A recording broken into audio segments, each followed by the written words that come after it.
தோழர்களே, இன்று தமிழகம் முழுவதும் பகுத்தறி பகலுடைய பிறநாளை சீரும் சிறப்புமாக உழைக்கும் மக்கள் அனைவரும் கொண்டாடிக் கொண்டிருக்கின்றோம். ஏனென்றால் தமிழக மக்களுக்கு ஒரு விடிவெள்ளியாக திகழ்ந்தவர்.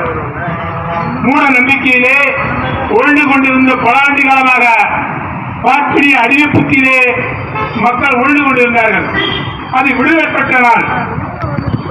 தந்தை பெரியார்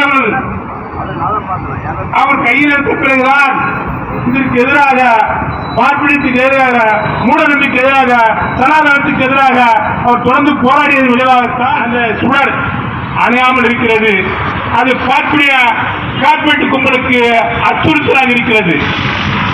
ஏனென்றால் யாரை கண்டும் அஞ்சாத காலி கும்பல் ஒரு கருப்பு சிங்கத்தை பார்த்து வெறுண்டு கொண்டிருக்கிறது.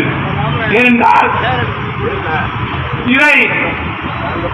இந்த நிலைமை என்பது அண்ணாவுடைய காலத்திலிருந்து கலைஞர் வரை தொடர்ந்து இன்னைக்கு எதிர்ப்பு வெறும் எதிர்ப்பு என்பது ரொம்ப வேகமாக இது நடந்து கொண்டிருந்தது, நடைமுறை இருந்தது. ஆனால் மட மங்கி சங்கி ஆகிவிட்டது. ஏனென்றால் இன்றைக்கு வடநாட்டில் இருக்கிறவங்க பீகார், ஒரிசா, உத்தரகாண்ட் எல்லாம் இருக்கிறவங்க போல தமிழ்நாட்டை பற்றி பராமப்படுறான். இங்க நம்ம அதை நோக்கி போயிட்டு இருக்கோம். என்னன்னு கேட்டா, இப்ப என்ன பிரச்சனை? முத்தமிழ் மொழிகளுக்கு மாநாடு தேவையா? என்ன இது நிலைமை? பெரியாருக்கு துரோகம் இல்லையா? பெரியார என்ன பண்ணானுங்க? பார்ப்பின சங்கிகள், சனாதன கூட்டங்கள் எவ்வளவு அவமானம். இப்ப தோழர்கள் மீது பேசினார் இல்ல, எவ்வளவு அவமானத்தை சந்திச்சாரு. அதுக்கு நேரு வேலையாற்ற. ஏனென்றால் நாங்கள் பெரியார் வழி வந்தவர்கள், பெரியாருடைய வாரிசுகள், அண்ணாவுடைய வாரிசுகள் சொல்லிக்கொண்டு அந்த பக்கம் ஒரு பக்கம் காவி கார்பரேட்டுகளுக்கும் காவி கும்பலுக்கும் துணை போய் கொண்டிருக்கிறார்கள். அதான் உண்மை. ஏன்னா சில பேர் சொல்லுவான், 20 வயசுல விளையாட்டா இருப்பான், 30 வயசுல கொஞ்சம் வீரமா இருப்பான், அப்படியே கொஞ்சம் பணம் 60-50 வயசுல ஆண்டவன் நோக்கி போவான்னு சொன்னது. அந்த மாதிரி பணம் ஏற ஏற ஏற கார்பரேட் மயமா மாற காலி மயமா மாறிட்டான். அதான் உண்மை. அப்புறம் காலி மயமா மாறும்போதுதான் இதை நம்ம நிச்சயமாக கண்டிக்கூடியது. சில பேர் சொல்றாங்க, இன்னைக்கு பார்த்தீங்கன்னா முத்தமிழ் முருகன் மாநாடு, அடுத்து ஓம் சக்தி ஆதிபல சக்தி மாநாடு. என்ன மாநாடு? என்ன கொள்கை நேர் விரோதமா இல்லையா? நடத்துறது யாரு? அரசே நடத்துதான். சங்கி பசங்க இல்லையா? எங்கதான் போயிட்டு இருக்கான், எங்க காவடி தூக்கம், பயணிக்கு ஒரு காவடி, திருப்பதி ஒரு மொட்டை, அவன் தொடர்ந்து வாழ்நாள் முழுவதும் அதிலே உழையிட்டு இருக்கான். எடுத்தா 7 காவடி அடிக்கலாம் மொட்டை.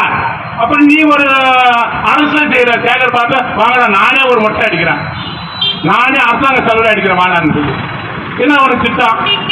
2000 கோயில் திருப்பணிகளை நீ கூட விமர்சனம் பண்ணி நீயே சொல்ற.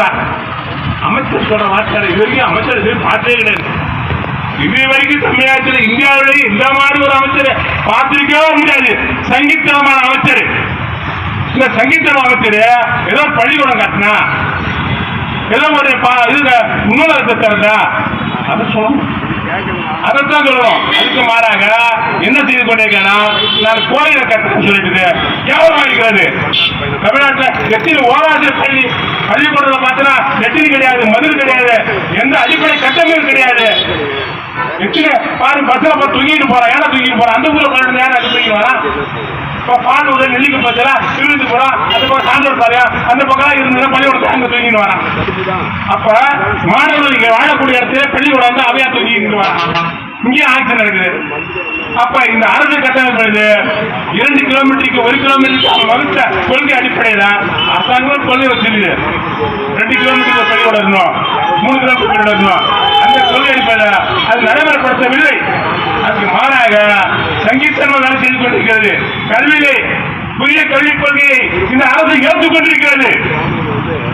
புதிய கல்விக் கொள்கை என்பது பார்ப்பிடி சடங்கு, மனு தர்மம், சனாதன சடங்கு அத்தனையும் இருக்கிறது.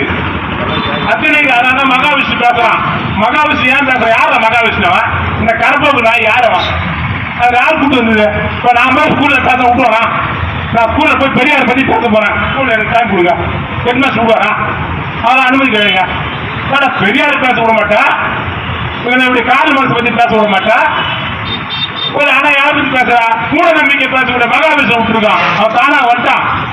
அப்ப இந்த அரசு என்பது பாதி காவி பாதி கார்பரேட். இந்த அரசு பாதி காவி பாதி கார்பரேட் இதான் போயிட்டு இருக்கு. இத மக்களை ஏமாத்திட்டு இருக்காங்க. இதுதான் இதுக்கு ஒரு பெரிய 20 ஆண்டு காலம் அந்த ஆண்டு வளர்ச்சியில போய் இருக்குது. ஆனா பின்னோக்கி போறாங்க. தமிழ்நாடு இன்னும் இப்படியே போச்சுன்னா பீகார், ஒரிசா, ஜார்க்கண்ட் அதை விட மோசமா போய் நிலவி போயிடுவாங்க. என் நிலமை கொண்டு போற பின்னுக்கு தட்டாடுவோம். ஏங்கிட்டா அதை வழி நடத்தி ஒரு தலைவர்கள் கார்பரேட் ஆயிட்டாங்க. இதுவே கலைஞர் இருந்தா இந்த முத்தமிழ் மாநாடு நடக்குமா? நடக்க விடுவாரா? பேசுவாரா?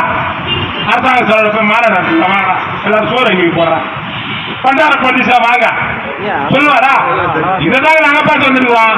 எங்களுடைய கொள்கை பெரியார் தத்துவத்தை சரியாக கடைபிடிக்க வேண்டும், பெரியார் கொள்கையை நடைமுறைப்படுத்த வேண்டும், ஏற்றுக் கொள்கையில் சாகு வரை உறுதியாக இருக்க வேண்டும். மார்க்சிஸ்ட் தத்துவம் வந்தாலும் சரி, யாராலும் சரி. இன்று பார்த்தீங்கன்னா இன்னைக்கு என்னுடைய பெரியார் பிறந்தார். இதே மாசம் தான் வஉசி பிறந்திருக்காரு. இதே நாள்லதான் பகத்சிங் பிறந்திருக்காரு. இதே மாசம் தான் பாருங்க, எல்லா புரட்சியாளர்களும் இந்த மாசத்துல தேர்ந்தெடுத்திருக்காங்க. அப்ப நாம வஉசி, பகத்சிங், பெரியாரு இவங்க எல்லாம் வரக்கூடிய சந்தேகங்களுக்கு இளைஞர்களுக்கு வழிகாட்ட வேண்டியிருக்காங்க.